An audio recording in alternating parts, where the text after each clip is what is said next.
تو یہ جو گٹر سسٹم تھا، نالیوں کے ذریعے پانی دینے کا طریقہ تھا، ان سے نالیوں سے بہنے والے پانی کی کافی مقدار جو ہے زمین میں جذب ہو جاتی تھی یا اس کی تبخیر ہو جاتی تھی. واٹر سائیکل ہم پڑھ چکے ہیں، ہے نا؟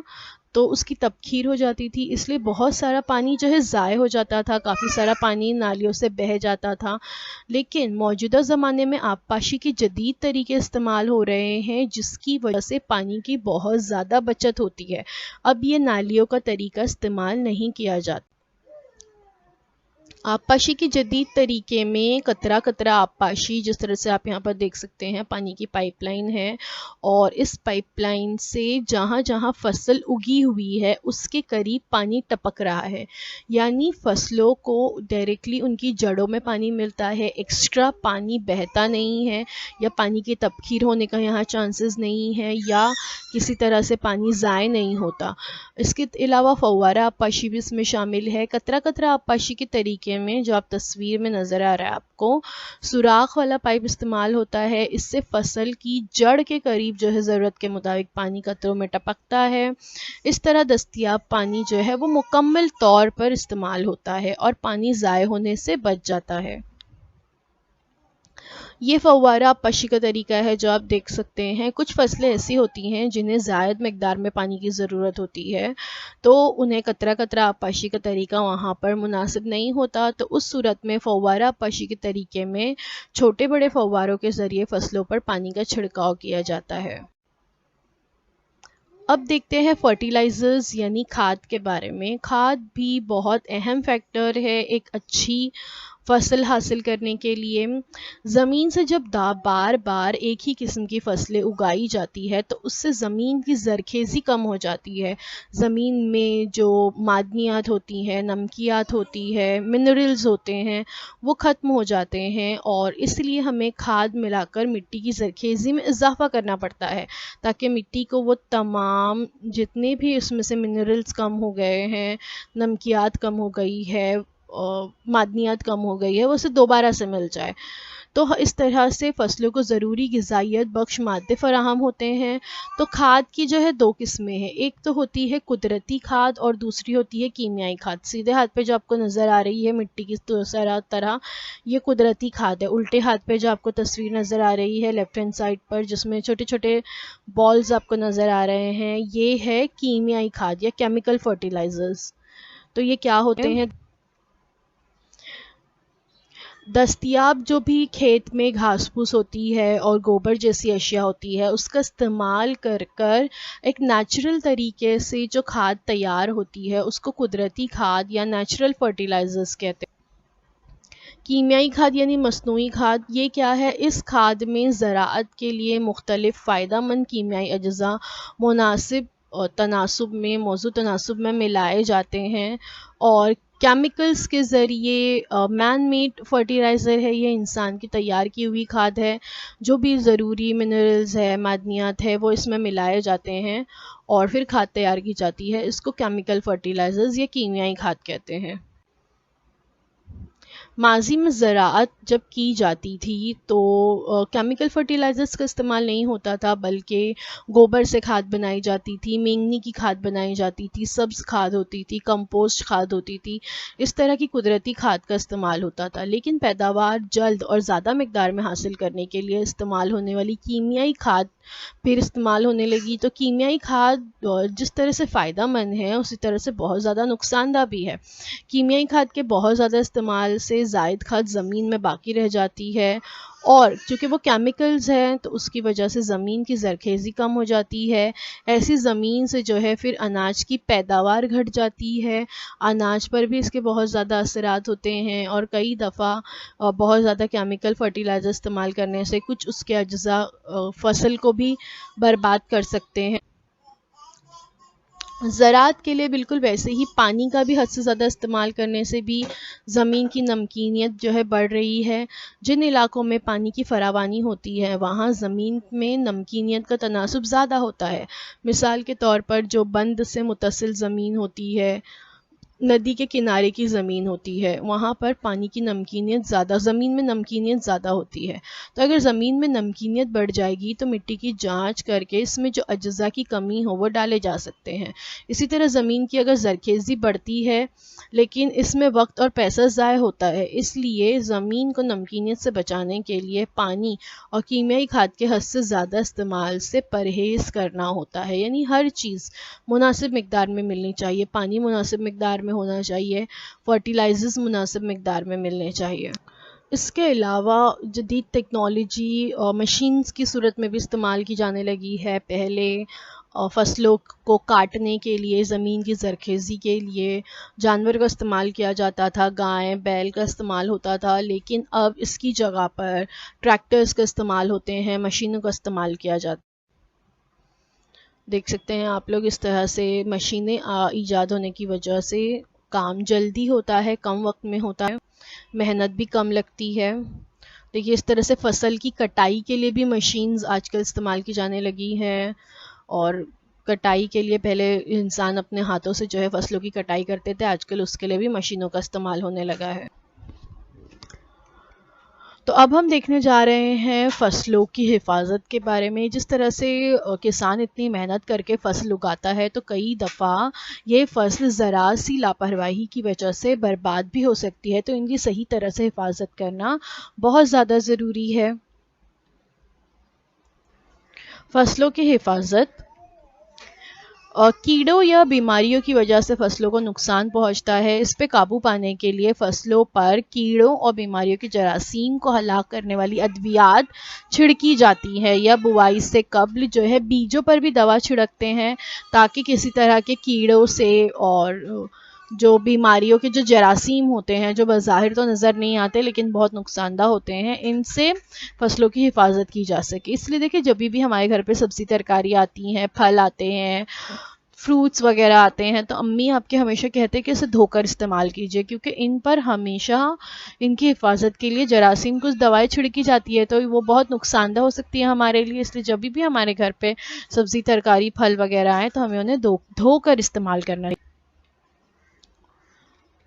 تو فصلوں کی حفاظت کے لیے بھی آج کل جدید ٹیکنالوجی استعمال کی جانے لگی ہے، اور اس طرح سے بڑی بڑی مشینوں کے ذریعے ایک وقت میں کافی ساری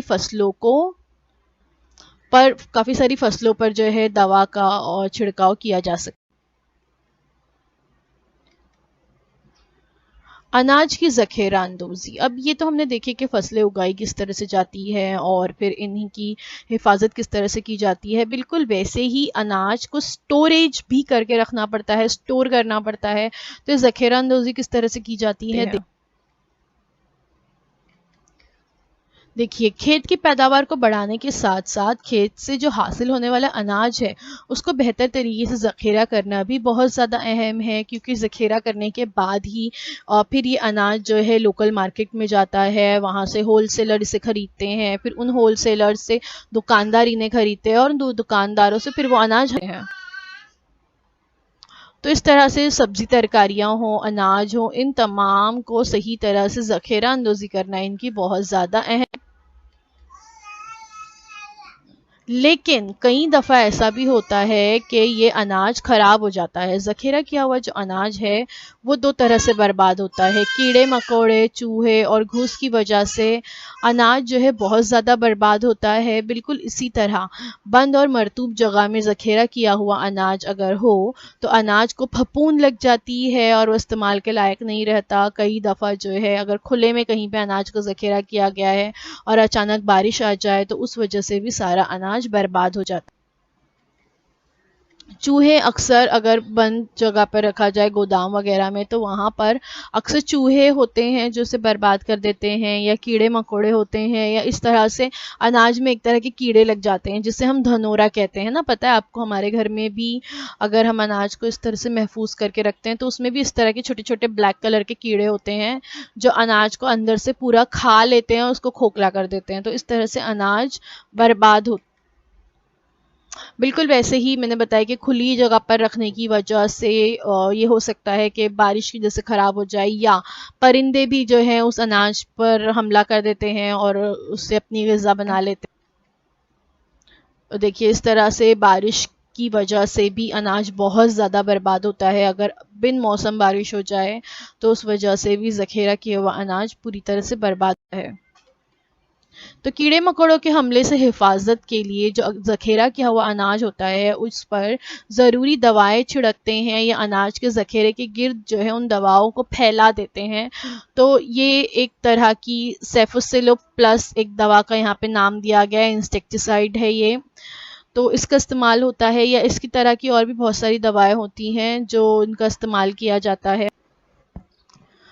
کچھ گھریلو نسخے بھی ہیں، جیسے اناج کے ذخیرے میں نیم کے جو پتے ہوتے ہیں وہ بھی ڈالے جاتے ہیں. نیم کے پتے میں کڑوا پن ہوتا ہے جس کی وجہ سے اناج کو کیڑے نہیں لگتے. بالکل ویسے ہی اناج کے جو گھر میں ذخیرہ کیا جاتا ہے اناج، اس میں مرچی جو سوکھی لال مرچ ہوتی ہے وہ رکھی جاتی ہے. اس کے علاوہ نمک ڈال دیا جاتا ہے اناج کے ذخیروں میں تھوڑا سا، جس کی وجہ سے اس کو کیڑے نہیں لگتے. ایسے بہت سارے گھریلو نسخے ہیں. تیز پتہ ہوتے ہیں جو گھر میں مسالوں کے طور پر استعمال کیا جاتا ہے، وہ رکھ دیا جاتا ہے، اس کی وجہ سے بھی اناج میں کیڑے نہیں لگتے.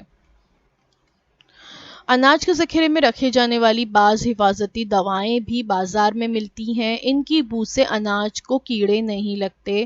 اناج کو پھپھون لگنے سے بچانے کے لیے ذخیرہ کرنے کی جگہ کو ہمیشہ خشک رکھا جاتا ہے اور وہاں کی آمد و رفت کا بھی خیال رکھتے ہیں. ہوا کی آمد و رفت کا بھی وہاں خیال رکھتے ہیں، کیونکہ اگر ہوا جو ہے بہت کسی علاقے میں، وہ جہاں پہ ہم نے اناج کو ذخیرہ کیا ہے، اگر بالکل ہوا کا گزر نہ ہو، ایک دم بند جگہ پر رکھی جائے ہوا، تو اس میں پھپھون لگ سکتی ہے. کیڑے مکوڑے نہیں لگیں گے لیکن پھپھون لگ جائے گی بند جگہ ہونے کی وجہ سے. تو کھلی جگہ پر رکھنا ہے جہاں پر ہوا آنے جانے، ہوا کا گزر ہو، اور ساتھ ہی ساتھ خشک جگہ ہونی بہت زیادہ ضروری ہے جہاں پر ہوا میں تھوڑی سی نمی ہو یا وہ جگہ میں نمی ہو، دیوار میں کسی طرح کا واٹر لیکیج ہو، اور اس کمرے میں اگر اناج کو رکھا جا رہا ہے تو بھی اناج کے خراب ہونے کا اندیشہ ہے. اناج کی ذخیرہ اندوزی اور ماحول کی حفاظت. انسان کی طرح بعض دوسرے جاندار بھی غذا کا ذخیرہ کرتے ہیں. مختلف جانداروں کا غذا کا ذخیرہ کرنے کا طریقہ مختلف ہوتا ہے. یعنی بالکل جیسے ہم انسان اناج کا یا غذا کو ہم سٹوریج کر کے رکھتے ہیں، ہے نا، بالکل ویسے ہی جاندار بھی غذا کا ذخیرہ کرتے ہیں. کس طرح دیکھتے مثلاً چونٹی جیسے کیڑے اناج کا ذخیرہ کرتے ہیں. ہم نے اکثر اپنے گھر میں دیکھا ہوگا، اگر نہیں دیکھا تو ابھی بھی آپ ٹرائی کر سکتے ہیں. ایک چھوٹا سا شکر کا دانہ جو ہے چھوڑ دیجئے کہیں پہ، تھوڑی دیر کے بعد دیکھیں گے آپ کہ چونٹیوں کی ایک قطار لگ جائے گی اور وہ چونٹیاں اس شکر کے دانے کو اٹھا کر لے کر جاتی ہیں. تو ایسا کیوں کرتی ہیں؟ کیونکہ چونٹیاں بھی اناج کا ذخیرہ کرتی ہیں. وہ اس طرح سے چھوٹے چھوٹے شکر کے دانے یا اناج کے دانوں کو چونٹیاں اٹھا کر لے جاتی ہیں ایک دوسرے کی مدد سے، اور جہاں پر چونٹی کا گھر ہوتا ہے، جیسے لیفٹ ہینڈ سائڈ پہ آپ دیکھ سکتے ہو چونٹیوں کا گھر نظر آ رہا ہے، وہاں پر یا چھوٹے سے سوراخ میں یا بل میں جہاں بھی وہ رہتے ہیں وہاں وہ لے جا کر اس اناج کا ذخیرہ کرتے ہیں. شہد کی مکھیاں پھولوں سے حاصل ہونے والے رس کو شہد کی صورت میں چھتے میں ذخیرہ کرتی ہیں. جو شہد کی مکھیاں آپ نے دیکھے ہوں گے، آپ کو پتا ہے کہ شہد کی مکھیاں جو ہوتی ہے وہ پھولوں کا رس چوستی ہے. تو یہ پھولوں کا رس کو چوس کر پھر اسے لے جا کر جو شہد کا چھتا ہوتا ہے اس میں جو باقاعدہ سے ان کا گھر بنا ہوتا ہے، اس گھر میں سٹوریج کا سسٹم بھی ہوتا ہے ان کے پاس، اور اس چھتے میں چھوٹے چھوٹے کھانے بنے ہوتے ہیں جس میں وہ اپنا شہد سٹور کرتی ہیں، اور پھر یہی شہد نکال کر ہم استعمال کرتے ہیں بطور غذا، ہے نا. تو یہ بہت فائدہ مند ہوتا ہے. تو یہ جو شہد ہے یہ دراصل شہد کی مکھیوں کا کھانا ہے. گلہری بھی درختوں کے جو بیج ذخیرہ کرتی ہے. اناج کو اس طرح سے ذخیرہ کر کے رکھنے سے ان جانوروں کو ضرورت کے وقت غذا دستیاب ہوتی ہے. اکثر یہ جو جانور ہوتے ہیں یہ غذا کو اس طرح سے رکھتے ہیں تاکہ ضرورت پڑنے پر اگر موسم خراب ہو جائے، کسی طرح سے اچانک سے بارش شروع ہو جائے، تو اس وقت جو ہے یہ اناج کو استعمال کرتے ہیں جو انہوں نے ذخیرہ کیا ہوا ہے. نباتات بھی خود کو درکار غذا مسلسل تیار کرتے رہتے ہیں. یہ آپ کو پتہ ہے کہ نباتات جو ہوتے ہیں وہ خود کفیل ہوتے ہیں، یعنی وہ اپنی غذا از خود تیار کرتے ہیں. شعاعی ترکیب کے عمل کے بارے میں آپ پڑھ چکے ہیں. اس کے باوجود بھی قدرت میں غذا ذخیرہ کرنے والے چند نباتات پائے جاتے ہیں، یعنی کچھ نباتات ایسے ہیں جو غذا کو ذخیرہ کر کے رکھتے ہیں. آپ نے نباتات کے مختلف بسلے دیکھے ہوں گے. پیاز یہاں پہ آپ تصویر میں دیکھ سکتے ہیں، اور ادرک. یہ جو ہے نباتات کے تنے کا حصہ ہے، اور یہاں پر نباتات غذا کو سٹور کر کے رکھتے ہیں. تو یہ جو دراصل پیاز ہے، ادرک ہے، جسے ہم کھانے میں استعمال کرتے ہیں، یہ دراصل کیا ہے؟ نباتات کے تنے کا حصہ ہے، جہاں پر یہ غذا کو محفوظ رکھتے ہیں، جمع کر کے رکھتے ہیں. بالکل ویسے ہی لہسن ہے اور آلو ہے، یہ بھی تنے کا حصے ہی کہلاتے ہیں. لہسن اور آلو نباتات کے تنے ہیں یہ، اور یہ بھی غذا کو سٹور کرنے کا کام کرتے ہیں یہ تنے، اور پھر ہم ان کا بطور غذا استعمال کرتے ہیں. شکرکند ہے، مولی ہے، گاجر ہے، چقندر ہے. تصویر میں آپ دیکھ سکتے ہو رائٹ ہینڈ سائڈ پر سویٹ پوٹیٹو یا شکرکند جسے کہتے ہیں، اور لیفٹ ہینڈ سائڈ پر آپ چقندر یا بیٹ روٹ جسے کہتے ہیں دیکھ سکتے ہیں. یہ پودوں کی جڑیں ہیں، اور مولی، گاجر، چقندر، شکرکند یہ تمام جڑ کا حصہ ہوتا ہے جس کا استعمال ہم بطور غذا کرتے ہیں. تو ان حصوں میں یہ نباتات جو ہوتے ہیں وہ اپنی غذا کو ذخیرہ کر کے رکھتے ہیں. دیکھیے مولی آپ یہاں پہ دیکھ سکتے ہو، گاجر دیکھ سکتے ہو. مولی، گاجر ہمیشہ زمین کے نچلے حصے میں نیچے پائی جاتی ہے، کیونکہ یہ کیا ہوتی ہیں؟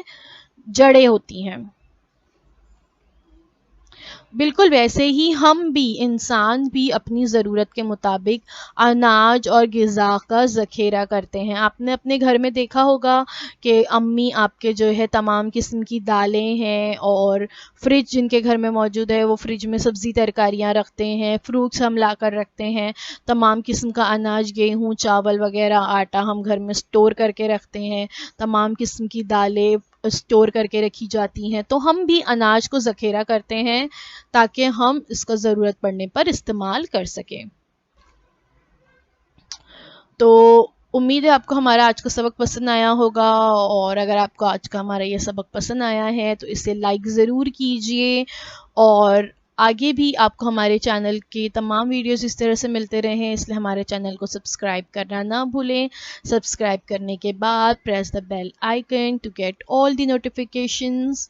تو thank you so much for watching. اب آپ لوگوں سے اگلے ہفتے ایک نئے ٹاپک کے ساتھ ملاقات ہوگی. اللہ حافظ.